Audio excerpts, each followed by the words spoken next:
नमस्कार, मैं यशस्वी जोशी स्वागत करती हूँ आपका यूबीई न्यूज में, जहां हम न सिर्फ खबरें लाते हैं बल्कि उसका बारीक और सटीक विश्लेषण भी करते हैं। पेश आपके प्रदेश और शहर की वो बड़ी खबरें जो दिन भर की भागदौड़ में आपसे कहीं ना कहीं छूट जाती है। हमारी पहली खबर मध्य प्रदेश के जबलपुर से है। जबलपुर रेलवे स्टेशन के प्लेटफॉर्म क्रमांक 2 पर एक 23 वर्षीय युवती प्लेटफॉर्म के इटारसी की ओर वाले छोर पर बैठी थी।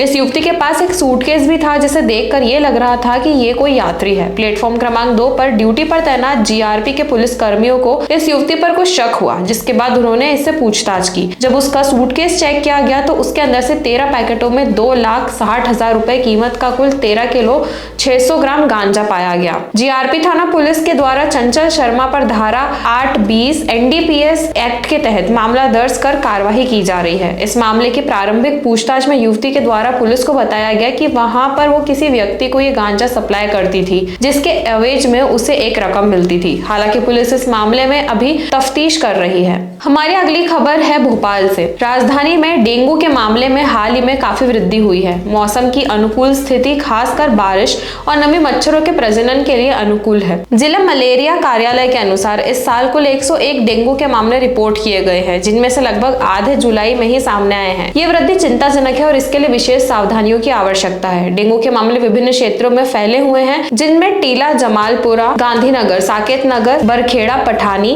और नवाब कॉलोनी शामिल है। हमारी अगली खबर होशंगाबाद से है। आईएएस अफसर सोनिया मीना की मुश्किलें बढ़ सकती है। उनकी एक गलती उन पर भारी पड़ने वाली है। जमीन विवाद से जुड़े मामले में उन्होंने हाईकोर्ट जज को सीधे चिट्ठी लिख दी थी। कोर्ट रूम में सुनवाई के दौरान एडीएम ने पीछे से ये चिट्ठी दिखाई तो जस्टिस गुरपाल सिंह अहलूवालिया भड़क गए। उन्होंने तल्ख लहजे में कहा कि अफसरों की इतनी हिम्मत बढ़ गई है कि सीधे हाईकोर्ट जज को पत्र लिखे। ये शर्मनाक है। मैं सीधे सस्पेंशन जारी करता हूँ और देखता हूँ कि सीएस कैसे इसको रद्द करता है। 26 जुलाई 2024 को जब अदालत में शाम 4 बजे सुनवाई शुरू हुई तो कलेक्टर पेश नहीं हुए और एकल पीठ ने राज्य के अधिकारियों को फिर से चेतावनी देते हुए मामले में आदेश सुरक्षित रख लिया। हमारी अगली खबर है उज्जैन से। एमपी के उज्जैन में एक हैरान कर देने वाला मामला सामने आया है, जहां एक भक्त ने सावन के महीने में भगवान शिव का अभिषेक अपने खून से कर दिया। इस अनोखे अभिषेक को 21 पंडितों ने मंत्रोच्चारण के साथ संपन्न करवाया। हैरानी की बात यह है कि इससे पहले भी ये भक्त अपनी मां के लिए अपनी जांघ की चमड़ी के चरण पादुकाएं बनवाकर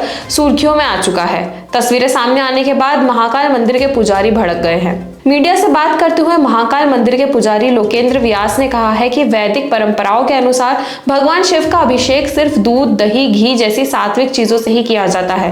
रक्त जैसी चीज तामसिक होती है, इसलिए उससे अभिषेक करना गलत है। हमारी अगली खबर है खंडवा जिले से। लोकसभा चुनाव 2024 में भाजपा को नुकसान उठाना पड़ा तो कांग्रेस पहले से ही कुछ मजबूत स्थिति में नजर आई है। नतीजों में पहले के मुकाबले भाजपा की 63 सीट कम हो गई और उससे 240 सीट पर ही संतोष करना पड़ा। वहीं कांग्रेस को 47 सीटों का फायदा हुआ और पार्टी ने 99 सीटों पर जीत दर्ज करी। लेकिन अब भाजपा को एक और सीट का नुकसान हो सकता है और ये सीट कांग्रेस के खाते में जा सकती है। दरअसल मध्य प्रदेश के खंडवा संसदीय सीट से सांसद ज्ञानेश्वर पाटिल की सांसदी को चुनौती देते हुए जबलपुर हाई कोर्ट में एक याचिका दायर की गई है। मंगलवार को हुई सुनवाई के बाद हाई कोर्ट ने सांसद पाटिल समेत रिटर्निंग ऑफिसर और अन्य को नोटिस जारी कर जवाब मांगा है। हमारी अगली खबर इंदौर से है। दिल्ली की घटना से सबब लेते हुए इंदौर में कोचिंग क्लासेस और लाइब्रेरी की जांच प्रारंभ की गई है। इसके तहत मंगलवार को भंवरकुआ क्षेत्र में जांच की गई और अनियमितता मिलने पर विवेकानंद इंस्टीट्यूट समेत 17 लाइब्रेरीज और कोचिंग को सील कर दिया गया। कलेक्टर आशीष सिंह के निर्देश पर अधिकारी सुबह से ही शहर के अलग अलग क्षेत्र में दल बनाकर कोचिंग की जांच करने के लिए निकले। भंवरकुआ में इंदौर के सबसे अधिक कोचिंग संचालित की जाती है और यहाँ पर अल सुबह से ही कार्रवाई करने पहुंच गए। इंदौर की अधिकांश बड़ी कोचिंग यहीं पर है। विवेकानंद इंस्टीट्यूट में कमियां मिलने पर तुरंत ही कोचिंग को सील कर दिया गया और कोचिंग संचालक को नोटिस भेज दिया गया। हमारी अगली खबर ग्वालियर से है। ग्वालियर की महिला मेडिकल ऑफिसर से कुछ महीने पहले किए गए 38 लाख रुपए के फ्रॉड में चीन यूएई कनेक्शन सामने आया है। इस मामले में पुलिस ने 2 आरोपियों को भोपाल से गिरफ्तार किया है। पता चला है कि आरोपी चीन और यूएई के साथियों के साथ मिलकर फ्रॉड को अंजाम दे रहे थे। पुलिस ने बताया कि आरोपियों ने सीबीआई अफसर बनकर और ह्यूमन ट्रैफिकिंग का डर दिखाकर ठगी की वारदात को अंजाम दिया था। उन्होंने ठगी का पैसा भी ऑनलाइन ट्रांसफर कर विदेश भेजा है। साथ ही आरोपियों के अकाउंट में एक महीने में करीब 2.5 करोड़ रुपए की अमेरिकी क्रिप्टो करेंसी खरीदने का रिकॉर्ड मिला है। हमारी अगली खबर मध्य प्रदेश से है। मध्य प्रदेश के गुना से मुंबई की जाने मानी सूफी गायिका समरजीत सिंह रंधावा के साथ मध्य प्रदेश में ऐसा हुआ जो उन्होंने कभी सोचा भी नहीं होगा। प्रदेश के गुना जिले में एक पेट्रोल पंप पर उनकी गाड़ी में डीजल की जगह पानी भर दिया गया। इससे रंधावा की कार आधे रास्ते में ही खराब हो गई और उन्हें आधी रात को सुनसान इलाके में रुकना पड़ा। वो करीब 24 घंटे तक जिले में परेशान होती रही। बाद में पुलिस से शिकायत कर पंप को सील कराया गया। उन्होंने कहा कि वो किसी प्रकार के समझौते के मूड में नहीं है और समरजीत सिंह ने कहा कि मेरा लाखों रुपए का नुकसान हुआ है क्योंकि अगले दिन मेरी अयोध्या में होने वाले एक प्रोग्राम को लेकर स्पॉन्सर के साथ कानपुर में जरूरी मीटिंग थी, साथ ही और भी कई जरूरी काम व मीटिंग्स थी। अब समझौता करने का मामला ही नहीं रहा है, जो भी फैसला होगा वह कोर्ट के स्तर पर होगा।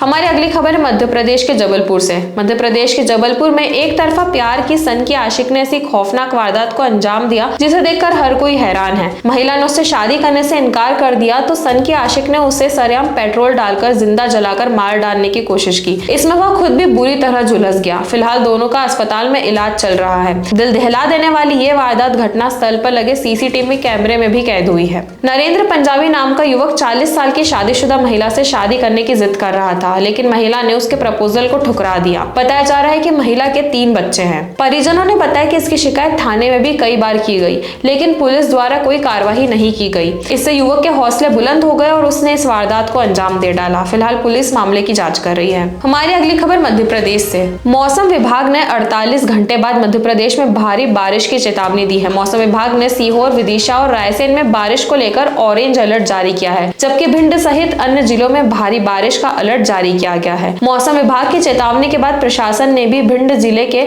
नदीय तटों पर लगे 129 गांवों को अलर्ट पर रखा है। इन गांवों में बाढ़ जैसे हालात निर्मित हो सकते हैं। प्रशासन ने ऐसे में किसी भी आपात स्थिति से निपटने के लिए सारी तैयारियां कर ली हैं। बता दें कि बीते 2 दिनों में मध्य प्रदेश में बारिश का दौर थमा हुआ है। कुछ शहरों में हल्की और मध्यम बारिश हो रही है, लेकिन 48 घंटों बाद मध्य प्रदेश में फिर झमाझम बारिश का दौर शुरू होगा। तो यह थी आज आपके प्रदेश और शहर की 10 बड़ी खबरें। कल एक बार फिर हाजिर होंगे ऐसी ही और खबरों के साथ। आपको हमारा ये कार्यक्रम कैसा लगा, अपने विचार हमसे जरूर साझा करें और वीडियो को लाइक और शेयर करें। साथ ही चैनल को सब्सक्राइब जरूर करें। यूबी न्यूज आपके लिए लाता रहेगा देश विदेश से जुड़ी ऐसी ही खबरें। तब तक के लिए धन्यवाद।